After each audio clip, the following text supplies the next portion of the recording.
With your pre-launch landing page built, it's now time to get people to see it. My favorite way to do that is with meta ads. Because with meta ads, you can target the exact people who would love your project and get them to click into your pre-launch landing page. But how do you get someone to stop scrolling their social media feed and pay attention to your ad? Well, that's exactly what I'll teach you in this lesson. You're about to learn how to create attention-grabbing ad imagery, how to target the right audience, and how to write persuasive ad copy that makes people want to learn more. All right, let's get started. Ad imagery is what makes people stop their endless scrolling and pay attention to your project. For example, here's some ad imagery from the project Zeebeck Snap. Now your ad imagery can be either photos or videos, and there isn't one that always works better than the other, which is why you want a collection of both. I'm going to break down my recommended ad images you should create, and I'll cover both photos and videos. Let's start with photos. As you learned in a previous lesson, the best photos are typically a mix of studio shots, location shots, and action shots. I'm going to show you a few examples of ads that use these different recommended photo formats. Starting with studio shots. Here are a few examples of images that work well in ads. Each product is front and center and is shown on a white or colored background. Next up, we have location shots. These shots are similar to studio shots where your product is the main focus, but they differ because your product is placed in its natural setting versus a plain white or color background. Lastly, we have action shots.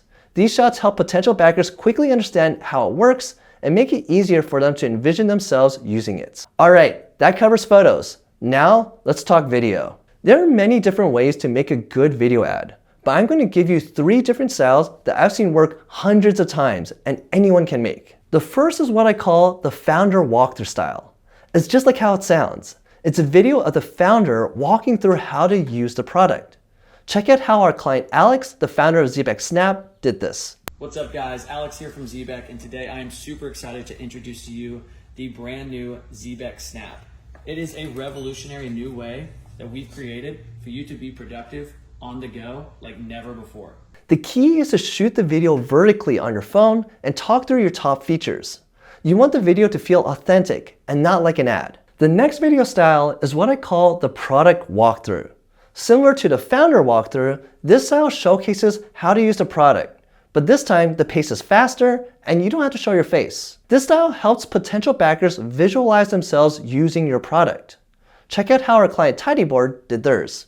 The last video style I'll show you in this lesson is the UGC, or User Generated Content style. A UGC style video is what you expect an influencer to make if they are talking about your product. Check out how our client FTL Bag did theirs.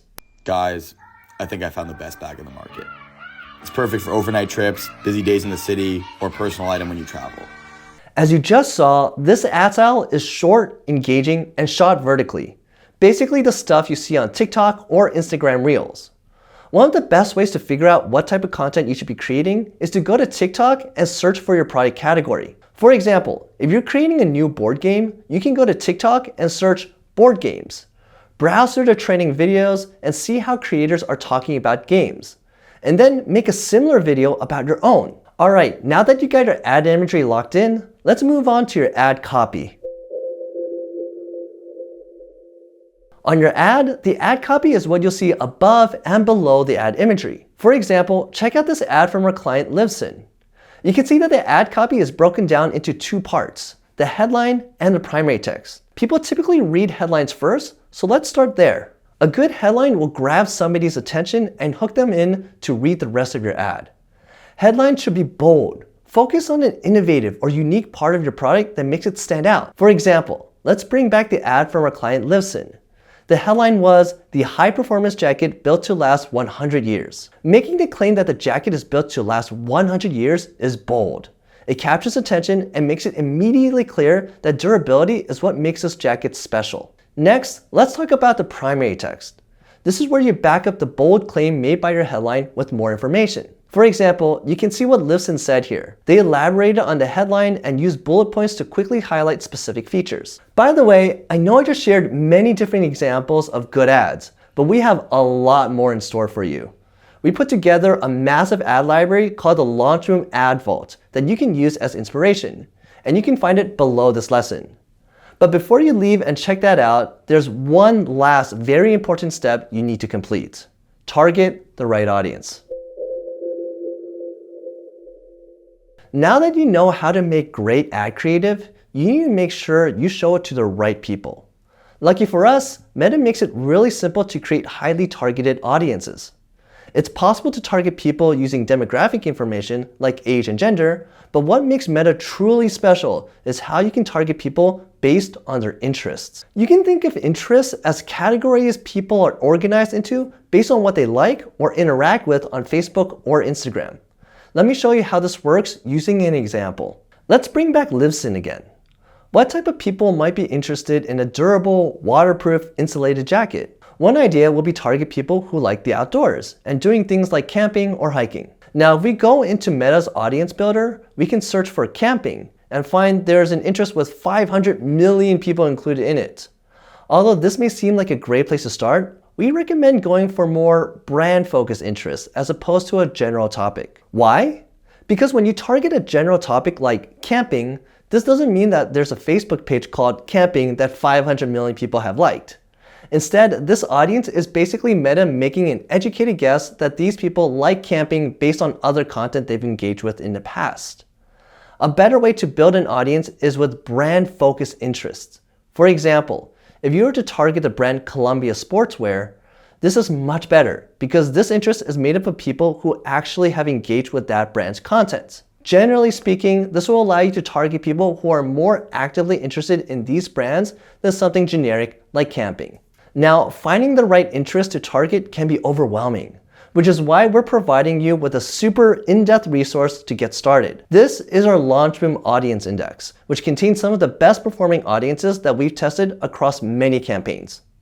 These are super easy to use. You can just copy and paste these directly into Meta's targeting window. Let me show you how. For example, for Listen, let's use the outdoor stores and brands audience shown here. We can copy and paste this into the audience builder, and all of these interests will populate. Now, the last piece of audience targeting is something called narrowing your audience. With meta advertising, you can layer interests so that a user in your audience has to be engaged with at least one interest in both layers of targeting. That may sound confusing, but let me explain. At the end of the day, it's best to target people who are likely to turn into actual backers on Kickstarter. Well, you can do this if you narrow your audiences using our early adopter filters in the Best Practices tab of the LaunchBoom Audience Index.